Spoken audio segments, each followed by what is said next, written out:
Incentive by David Eagleman, from the book Some, 40 Tales from the Afterlives.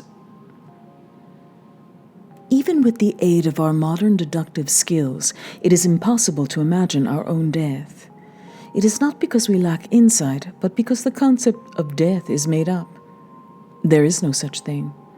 This will become clear to you at some point when you get into a situation that you think should kill you, say a severe car crash. You'll be surprised to realize that it didn't hurt.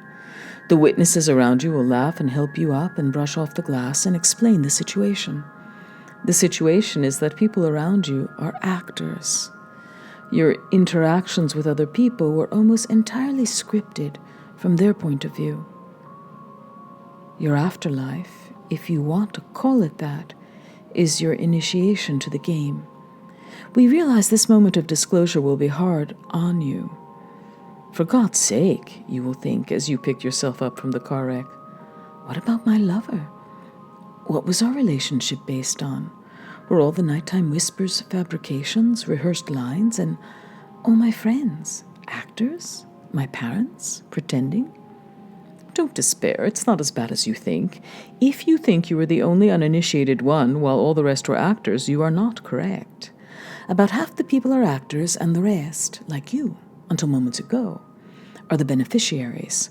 So, it is equally likely that your lover was in the same naive boat you were, and now it is your responsibility to become an actor for her, so that she detects no change in the relationship. You will become like an adulterous spouse, striving to force normal behavior. You may have to be an actor for other beneficiaries as well, your boss, your cab driver, your waitress. As an actor, you get to see the backs of things. When you finish a conversation with the beneficiary and exit the room, you find yourself in a backstage waiting area, where slanted 2x4s hold up the unfinished backs of walls. There are couches here, and you can get snacks from vending machines. You make small talk with other actors while you wait for your next appearance. Your next appearance will be, say, at 12:53 p.m. for what appears to be a coincidental run-in with someone on the subway. Before each appearance, you are given a small script on a note card. Generally, the instructions are vague. For example, you may be instructed to feign surprise when you run into the beneficiary. Perhaps you will also be instructed to pretend you've just bought a dog, or alternatively, to act as though work is weighing on your mind. Other times, the instructions include something quite specific. You are to mention somewhere in the conversation the title of a new book, or drop the name of a mutual friend. Presumably, other actors during the week will have similar assignments, so the beneficiary will be guided toward a new idea or meeting. So, you memorize your brief script.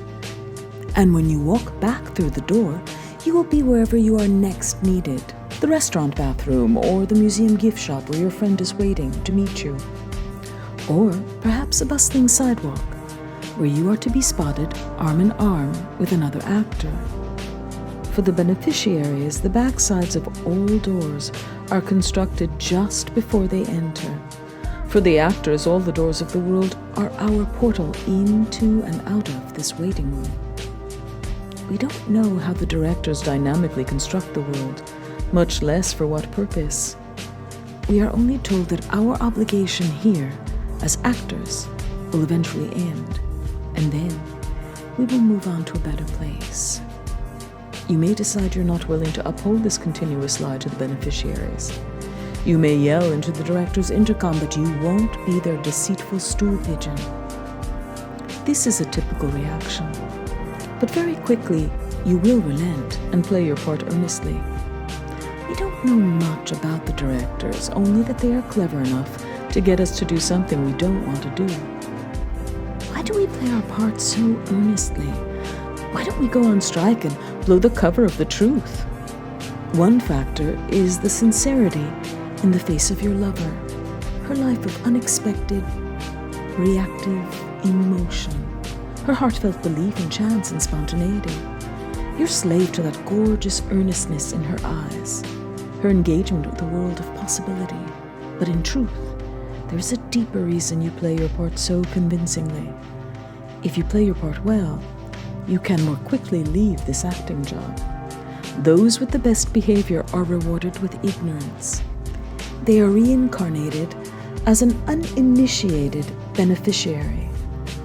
You could permanently blow the cover, but the directors are confident that you won't. They know you will sink to any depth of infidelity to preserve the lie for your eventual return to it.